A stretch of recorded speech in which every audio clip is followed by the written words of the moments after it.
channel!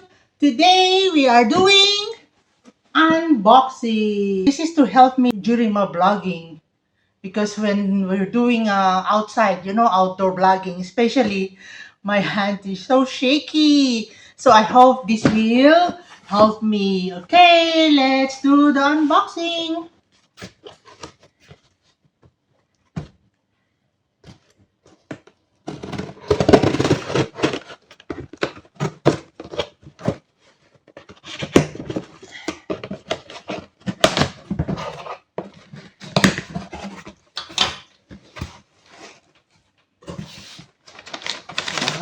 There you go.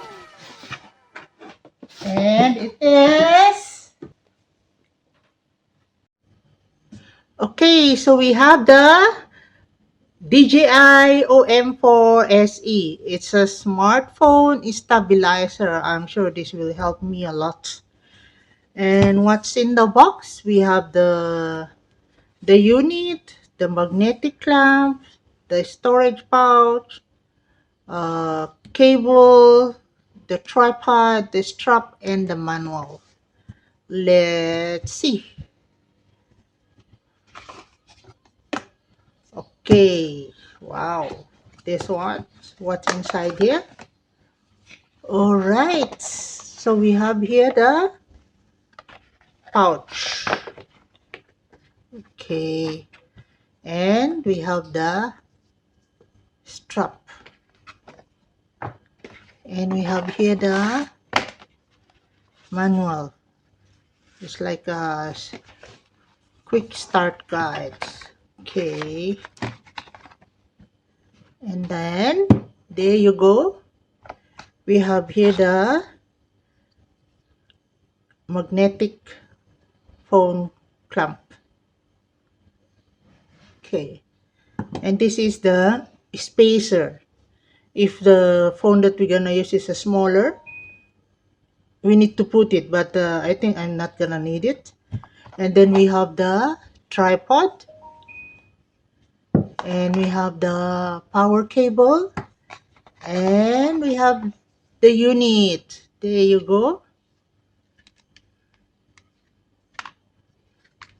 All right. So now let's do the basic operation. So these are in the box. There you go. The pouch, the strap, the manual, the units, and everything. Okay, let's start the basic operation. We have to download the app. I downloaded already the app there. It's there, DJI. Later. Since we are new, we have the academy, meaning we will see the basic operation there. Then we have the basic tutorial. So since it's my first use, so I was able to study this already, first use. Then later on, I can also study the advanced, different camera movement. But for now, the basic muna tayo. Okay. So now let's connect the clamp. So now we have to follow this. Let's make sure yung logo nasa taas siya. And then we'll follow. It says the camera should be there. So then, there you go. Okay, make sure it's in the middle. Right. And then we will put the tripod.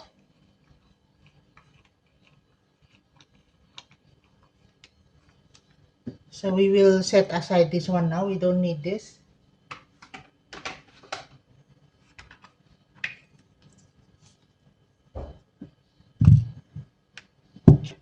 Let's start the operation. So, unfold muna natin to. Make it sure that yung logo is pointing upward and pati rin doon. And then you just have to, there you go. It's so easy.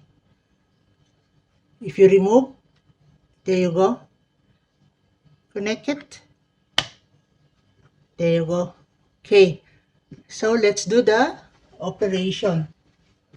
So if you press once, meaning you're just checking the battery level of the unit. There you go. Now, if you press hold and then wait for like one beep, it will start the gadget on. There you go. So naka-on na siya. You wanna switch it off?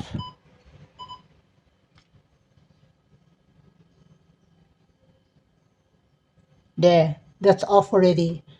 Now switch it on now. Now you press once na photo, press once again, it will switch to the video mode. There you go. One more if you want photo and video. Okay. If you press twice, landscape. If you want portrait again, 1, 2, there you go. And this is the joystick.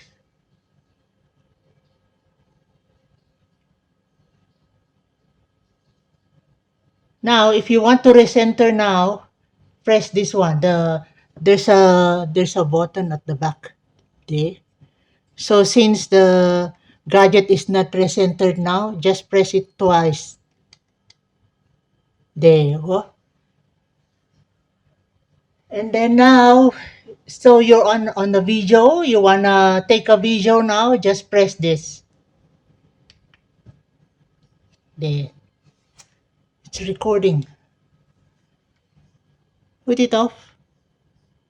And then press one. Photo. If you wanna take a photo now, press one. And then if you wanna zoom in. There you go. This button here. Recenter. Then push down. Zoom in. Zoom out.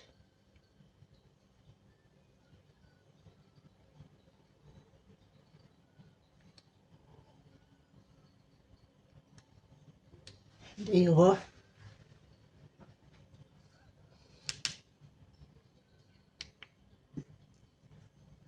So we have also here the USB port. If you wanna charge the gadget and the phone at the same time, or otherwise, this is the one you're gonna use to charge this.